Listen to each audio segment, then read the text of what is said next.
اعوذ باللہ من الشیطان الرجیم، بسم اللہ الرحمن الرحیم۔ 6 کلاس کے اسٹوڈنٹس السلام علیکم۔ امید ہے کہ آپ لوگ الحمدللہ خیر خیریت سے ہوں گے۔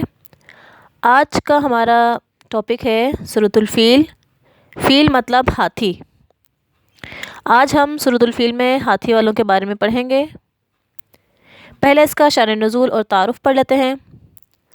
قرآن حکیم کی بعض صورتیں اور بعض آیات خاص وجوہات اور خاص حالات میں نازل ہوئی ہیں۔ ان وجوہات اور حالات کو بیان کرنا اس صورت یا آیت کا شان نزول کہلاتا ہے۔ یہ صورت ابرہہ کے خانہ کعبہ پر حملہ کرنے کے بارے میں نازل ہوئی۔ یہ واقعہ نبی کریم صلی اللہ علیہ وآلہ وسلم کی پیدائش مبارک سے 50 دن پہلے پیش آیا تھا۔ سورۃ الفیل میں بتایا گیا ہے کہ کس طرح اللہ تعالیٰ نے اپنی قدرت سے ابرہہ اور اس کے لشکر کو ہلاک کر کے خانہ کعبہ اور قریش مکہ کی حفاظت فرمائی۔ اللہ تعالیٰ نے ابرہہ اور اس کے لشکر پر چھوٹے چھوٹے پرندے بھیجے جنہوں نے کنکریاں پھینک کر پورے لشکر کو ہلاک کر دیا۔ جی بچوں، اب آپ لوگوں نے شان نزول سن لیا ہے۔ اب میں آپ کو اس کا لفظی ترجمہ پڑھا رہی ہوں۔ کتاب کا صفحہ نمبر 114 پیج نمبر 114 کھولیے۔ اعوذ باللہ من الشیطان الرجیم، میں اللہ کی پناہ مانگتی ہوں شیطان مردود سے۔ بسم اللہ الرحمن الرحیم، اللہ تعالیٰ کے نام سے شروع جو بہت بڑا مہربان نہایت رحم فرمانے والا ہے۔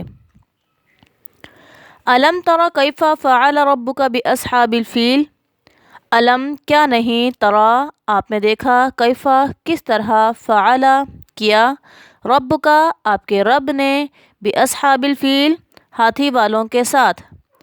کیا آپ نے نہیں دیکھا کہ آپ کے رب نے ہاتھی والوں کے ساتھ کیسا سلوک کیا؟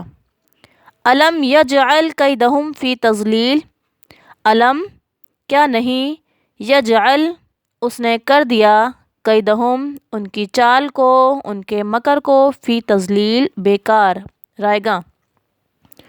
وَأَرْسَلَ عَلَيْهِمْ طَيْرًا أَبَابِيلَ اور ارسل اس نے بھیجے، علیہم ان پر، ہاتھی والوں کے اوپر اللہ تعالیٰ نے بھیجے، طیرن ابابیل پرندوں کے جھنڈ پرندے بھیجے، ترمیہم بحجارۃ من سجیل، ترمیہم جو ان کو مارتے تھے، بحجارۃ پتھر، من سجیل نوکدار، جو ان کو نوکدار کنکریاں مارتے تھے، فجعلہم پھر کر دیا ان کو، کعصف مأکول بھوسا کھائے ہوئے کی طرح۔ پھر اللہ تعالیٰ نے ان ہاتھی والوں کو اور ہاتھیوں کو کھائے ہوئے بھوسے کی طرح کر دیا۔ اس کا آپ لوگوں نے لفظی ترجمہ اور شان نزول سن لیا ہے اور امید کرتی ہوں اچھی طرح سے سمجھ بھی لیا ہوگا۔